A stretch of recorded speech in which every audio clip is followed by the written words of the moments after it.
যারা কোরবানি করছেন তাদের জন্য বড় বড় তিনটি সুখবর শেয়ার করব, যেই সুখবরগুলি আমাদের দয়াল নবীজি সাল্লাল্লাহু আলাইহি ওয়াসাল্লাম 1450 বছর আগে উম্মতের জন্য দিয়ে গেছেন। প্রথম সুখবর হলো, কিয়ামতের দিন কোরবানির পশুকে তার শিং, খুর এবং পশম সহ হাজির করা হবে এবং তা বান্দার নেকির পাল্লায় রাখা হবে। হাদিস শরীফে এসেছে, রাসূলুল্লাহ সাল্লাল্লাহু আলাইহি ওয়াসাল্লাম সৈয়দা ফাতেমা রাদিয়াল্লাহু তাআলা আনহাকে বলেছিলেন, হে ফাতেমা, উঠো এবং তোমার কোরবানির জবে হওয়া দেখো, কারণ এর প্রথম রক্তবিন্দু মাটিতে পড়ার আগেই তোমার গুনাহ মাফ করে দেওয়া হবে। সাহাবায়ে কেরাম যখন জিজ্ঞেস করলেন যে এটি কি কেবল আহলে বাইতের জন্য নাকি পুরো উম্মতের জন্য, আল্লাহর প্যারা হাবিব সাল্লাল্লাহু আলাইহি ওয়াসাল্লাম ফরমান, এটি আহলে বাইতের জন্যও এবং পুরো উম্মতের জন্যও।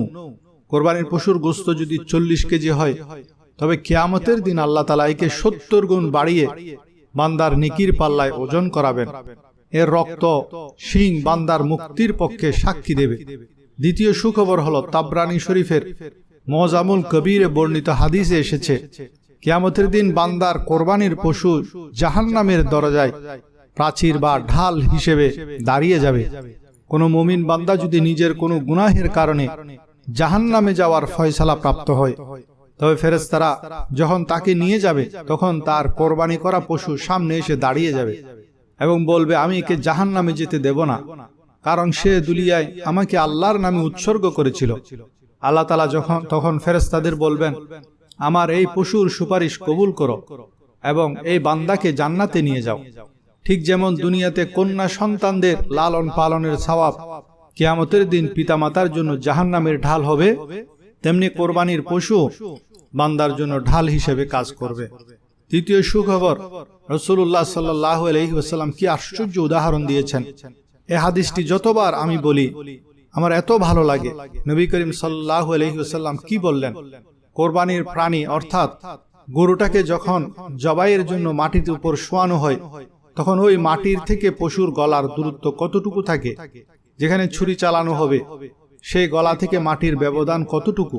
1 বিঘত বা 4 আঙ্গুল। 1 বিঘতের চেয়ে একটু বেশি। তাহলে গলা থেকে মাটির দূরত্ব মাত্র 1 বিঘত। এবার বলুন তো, গলা থেকে যখন ছুরি দেওয়া হবে, রক্তের প্রথম ফোঁটা মাটিতে পড়তে কত সময় লাগবে? ধরুন 2 সেকেন্ড। এই 2 সেকেন্ডে গলার রক্ত মাটিতে পৌঁছাবে।